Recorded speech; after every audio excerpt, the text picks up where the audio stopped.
So it's been a couple months since I've made a video on YouTube. I just released a couple days ago a video that I recorded 3 months ago roughly. And this video I'm recording right now, it's the beginning of January. And we're finally at a spot that I can start doing content again like I'd like to on YouTube. While I'm still doing stuff on Instagram, almost day-to-day content, I want to do more full in-depth videos as well as how-tos and just vlog style stuff again. So obviously, if you guys are following us on Instagram, you already know, at Integra. We've been showing a lot of the behind the scenes stuff of getting the Integra back to where it was and better. And after the crash, there was a lot of stuff that really needed to be rectified. The frame was bent in on the front. Guys at Orlando City Auto Body got it straightened out. I put some new suspension stuff on. I put some extended top hats. And I got a bunch of trash in the back. Extended top hats on it, so it sits lower now. Got it aligned by Alien Spec. It came by the house, got that all situated. The car, it should be good to race. Now with a few other mods that we did. Now, I've been driving around on the street. We're gonna be doing a lot of more street activities soon, and that's gonna be revealed in the next couple of videos. It is registered and insured. It does have brake lights, turn signals are going on it tomorrow. It has daily running lights. It's fully becoming a street car again. So I'm really happy with that. It has 2 seats inside of it. The progression of it has really been going track, street, track, street, track, street. And it's really cool to like be where I'm at right now. I feel like I'm finally getting to where I want the car to be in the next couple of weeks. That being said, like I said, right now it's January and I've been kind of stagnant since September on YouTube. So quick explanation, you guys saw in the beginning clips of this video, the car obviously was in a wreck late last year around September. We took it to Orlando City Auto Body. I was there for a while, got straightened, and then while I was there, there was some problems that developed with the injectors from sitting. It was an ethanol car, it still is an ethanol car. And long story short, those injectors basically killed themselves. I had to send them, before I sent them actually, I tried cleaning them in like 3 different injector cleaning machines. One of them freed up, the other 3 were pretty much dead. I ended up getting the 4 injectors all together, shipped them out to Injector Dynamics. They're 2600cc injectors by Injector Dynamics. And I wanted to see if there was something that they could cover under warranty or something. Unfortunately, that didn't fall under their warranty, which is manufacturer defect, I guess.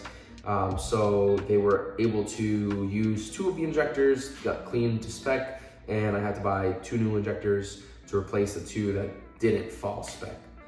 So all 4 of them became unclogged. 2 of them were just not giving enough fuel. I have those as spares just in case if I want to buy 2 more and make an additional set. But as of right now, it's just I had to buy 2 injectors. It was like $700 or something. They're expensive injectors just for 2 of them, almost $1,000. But anyways, that put us up, or that held us up a little bit because obviously, you know, stuff's expensive and took some time to get that situated. Ordered the injectors, got the car running. And I ran into some issues with just little things like getting the car situated again, different wheels, different tires and stuff. And as of right now, the mid plate is on, the full suspension is complete, and I've been driving it on the street quite a bit, especially now since it's registered and insured, like I mentioned. Another cool thing that happened after that in the last couple of weeks, Magma Tuning, Carlos Rivera out of Orlando, Florida, actually helped me out with getting a 93 pump gas tune on the car. So if you follow me on Instagram, you saw that I have a toggle switch that I can change up to 3 maps, if I'm not mistaken. And one of those maps is now a fully street tune for pump gas 93. Now it's set up so you can also go into boost nice and conservatively. I haven't gotten any boost because I'll insert some clips.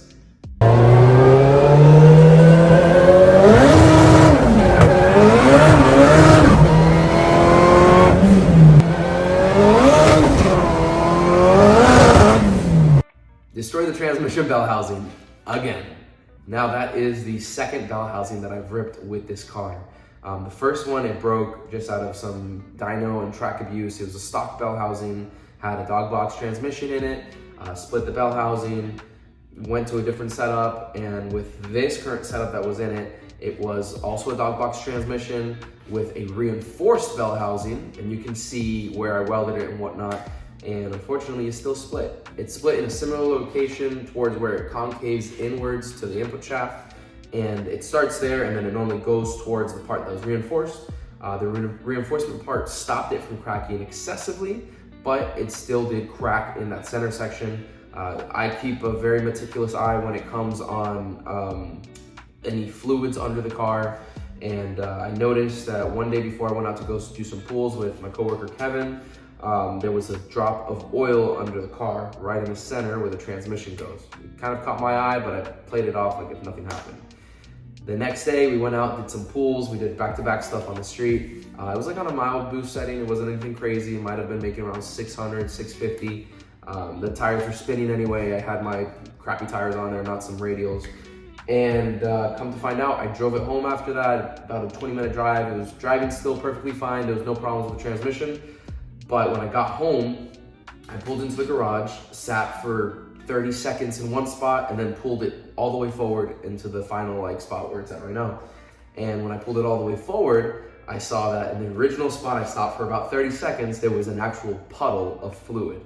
Now, I drained the fluid and it was still nearly the full quantity of the fluid that goes in the trans. So it's not like it leaked out dry and the trans was dry. No, the trans was still almost all the way full, but that already gave it away that I had a problem. So I went ahead and dropped the transmission that night, and lo and behold, it was completely cracked in the center of the bell housing, which led us to have to sink a lot more money into the car. And just this past weekend, I picked up something that's gonna fix that completely. But what I was getting at with the stock bell housing breaking again and the pump gas 93 tune, after the bell housing broke, a good friend of mine, Julio, he actually had a stock LS transmission at his house that he's building, I believe, his wife's car with that transmission. It's gonna start sometime next month, that build. And in the meantime, he was nice enough to let me put that in the car. And I was completely careful with it. All we did with the car after that was dial in the pump gas 93 tune in drivability, never got into boost. Although we could have and had some fun with it, even on a low boost setting, I think it would have been fine. I didn't want to risk anything. Shout out to Julio, thank you for letting me borrow that. But with that being said, it's pretty much time to come out, bring that transmission out again. So Julio, you're getting your transmission back. This car is gonna be pretty much transmissionless until we put this stuff that I have teased right behind me right here. But we're not gonna touch on that in this video because this was just a quick update. Now, I'm gonna do all the stuff with the transmission right now and I'll do a full vlog on that. But this was a needed to come out video, just giving you guys a quick update of where the car is. It's here at home, it's back together. Instagram has more daily updates and you guys can check it out there at Integra. But before we go, I'll just give you a quick walk around. The car's straight, it's in one piece, and it's luckily been repaired from that crash. All right, so the front end is a new front end, obviously. You guys saw when the car was wrecked, we bought a new one. It's like a Frank style, very wide. The front hood is still the same one. It's got that separation on the wrap, just from how when I wrapped it myself, it wasn't very good, but it's still doing all right. This is where we had contact at the wall, and that normally comes out like right there, and it completely shaved down. But I got this fender wrapped, and this fender is gonna get wrapped in the next couple days, so we'll be showing that. Then as for the engine bay, you can see those points of contact. That was all pushed in. Even some of the Bondo and bodywork that I had done on this side got pushed in and cracked. So it's not as beautiful, the engine bay, as it used to be, but I think it's still pretty decent, all things considered. And while we're looking at stuff underneath the hood, we actually added something new. So something that I noticed with the drivability on the Pump Gas 93 or the ethanol tune when on the street is that at low speeds, the car cools very good with the rear mounted radiator. But around 60 miles an hour, there's so much turbulence under the car that the rear mounted radiator fans that pull the air down, it's not efficient. So I implemented the stock heater core hoses, which were deleted before because I had no need for them, off the coolant passages for the cylinder head and then off of the thermostat housing. I went ahead and added this tiny little transmission cooler that I actually got off of Brett. Thank you very much for letting me use this. And it has dash 10 to barb fittings, adapters. And right now it's just kind of mocked up with some zip ties, but we're gonna be testing this to see if it helps cool at highway speeds. It should. It's not gonna be like a make or break type situation for any car, but we were just creeping a little bit past the comfort zone on temperature on the street. And I think that's gonna help a lot because at speeds, it'll just have all the air going right in there, and it'll still have at low speeds the perfect cooling of the radiator. Talking about radiator, another upgrade we did to that end is, actually I have them up here. These were the stock 8-inch fans that came with that radiator, the Volkswagen Sirocco. And they're really, really crappy, cheap Chinese fans, only 8 inches. And we actually updated to 10-inch SPAL fans. I'll go ahead and see if I can get a clear view of that. And it's pretty tucked up under there, but I'll insert a photo right here. You can tell that definitely it has a big difference, not only in the CFMs of what they flow, but also in the actual amount of grip that it has around the shroud. It's grabbing a lot more air than it previously could, and I think it's gonna help a lot with cooling. And yes, you guys noticed in the back of the car, there actually is a bumper now. The car is slammed, so it's a lot lower, but there is also a bumper which hasn't been on there in years. And that's also gonna get wrapped, finished wrapped in the next couple of days. So this will be all complete and ready to go. But yeah, as a quick teaser for the next video coming out soon, this is gonna be too long if I include it in this one. We picked up this Liberty billet bell housing, and I'll go ahead and show you guys the whole process of us putting this in the car and testing stuff out, as well as what I'm doing to the trans to get it prepared for this new bell housing and how we're gonna make it work the best on the car.